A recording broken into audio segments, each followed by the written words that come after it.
Ito na yung ano, kinarga na rin sa pick up. Yung kay Bunso, dadali sa Pampanga yan eh. Ito yung pick up. Tali na yan, taling-tali yan oh. Puro tali. Kasi lagyan natin ito para in case yung mga bumubuntot, di ba? Kapag ano yan eh, may palatandaan na merong karga. Yan, kailangan talaga yan. Ayan oh, taling-tali na yan. Yan. Di ba? Bibigay ko yung papel nito. Bibigay ko yung papel nito mamaya maharang sila, di ba? Ayan, may papel. Ayan. Okay. Grabe dumi ni Brum Brum.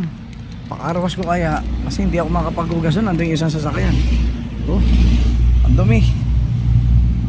Oh, ang likabok. Grabe. Oh. Saan kaya may carwash? Si Brum Brum sobrang dumi. Bibiyahin natin yan sa linggo. Oh, di ba? Pero sa atin yan. Mura tayo. Pinakara sa atin si Brum Brum dahil hindi ko mahugasan sa bahay dahil nandun yung isang sasakyan eh. Alangangin.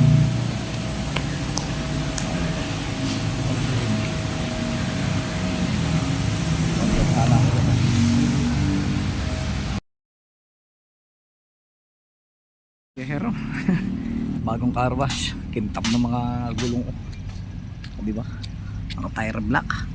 Oh, malinis na siya. Kukoberan natin siya. Ito yung pang-cover natin. Ayan, oh, para hindi siya alikabukan. Ito, na anuhan na nga ng ano eh, Clorox to eh. Ito ang pang-cover natin sa kanya. Oh, tinanong mo, naging bodega na yung likod. Di ba? Kintab niya. Dito siya sa tabi ng sasakyan ng kapatid yan. Alisin natin itong bike. Bitin yung ano, bitin yung car cover na binigay ni Ong Ong. Diba? Bitin. Hanggang dyan lang yan. Kasi meron siya kasing kargadera sa taas. Pero kung wala yan, sigurado mag-fit yan. Pero kahit wala yun, parang bitin pa rin eh. Bitin talaga. Oh. Ala. Bitin siya talaga oh. Nadali pa yung ano. Oh. Bitin.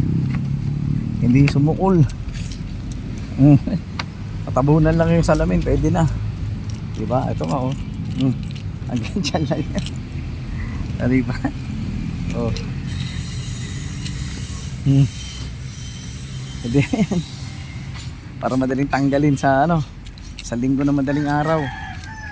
O diba? Bitin na bitin. Oh.